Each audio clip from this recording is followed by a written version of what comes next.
How to heal your inner trauma. We have all carried wounds no one could see, wounds that were not carved into the flesh, but into the very marrow of our soul. They do not bleed, but they burn. They whisper when the world is silent, and they rise when we think we have finally outrun them. The truth is, we cannot outrun what lives within us. We must face it, and facing it requires a courage most never find. Seneca once said, "We suffer more in imagination than in reality."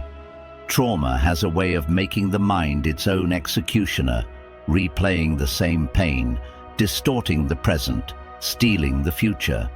To heal, we must first reclaim our mind from these phantoms. Step 1. Name your wound, but do not worship it. The mistake we make is allowing pain to become our identity.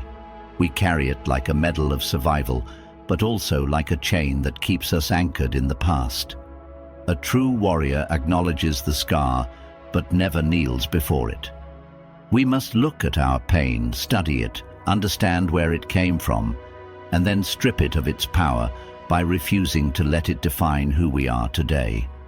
Marcus Aurelius wrote, "If you are distressed by anything external, the pain is not due to the thing itself, but your estimate of it. It is in our estimation, in our choice to label ourselves as broken, that we give trauma the throne. Remove the crown." Step 2. Build fortitude through voluntary discomfort. Trauma often leaves us fragile. We walk through life avoiding anything that reminds us of our old pain. But avoidance does not heal, it imprisons. The Stoic way, though we never call it that, is to reforge ourselves in the fire of controlled challenge. Cold mornings, hard training, uncomfortable conversations. These are not punishments, they are medicine. Epictetus told us, difficulties show what men are. Each voluntary step into discomfort teaches the body and mind that we are no longer the victim, but the master of what we feel. Step 3. Turn your pain into service. When we suffer, we have two choices: to curse life for its cruelty, or to use our suffering as a bridge to reach others who walk through the same darkness. No healing is more complete than the healing that flows through helping someone else stand again. Musonius Rufus once taught that the highest good is not in words, but in deeds. We transform our trauma into strength when we use it as fuel to guide others out of the abyss we once drowned in. And remember, healing is not erasing.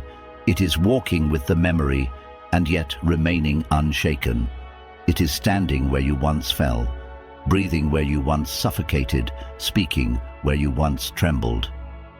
Step 4. Master the silence within. Trauma shouts inside our mind. It fills the empty spaces with echoes of fear, shame, and rage. But silence, true silence, is not the absence of sound. It is the absence of disturbance. We must learn to sit alone with our thoughts, unflinching as they rise like a storm and crash like waves against a cliff. The untrained mind flees from this inner noise. The trained mind watches and waits until the waves exhaust themselves.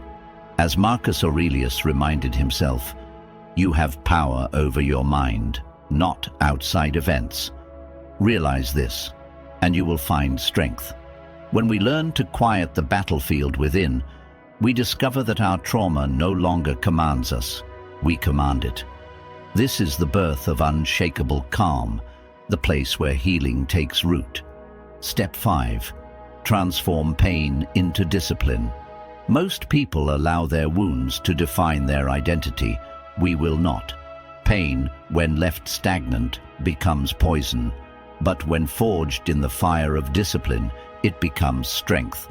The mornings you rise early despite the weight on your chest, the days you choose patience when anger tempts you, the moments you act with honor when bitterness whispers otherwise, these are the quiet victories that rewire the soul. Seneca once wrote, "Difficulties strengthen the mind, as labor does the body." Every disciplined choice you make is an act of rebellion against your past and a declaration to your future.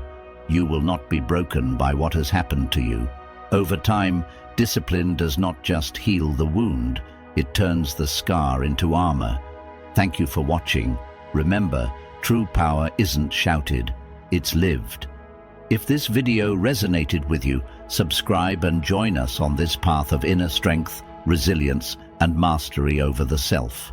Every day is a chance to grow stronger, calmer, and wiser.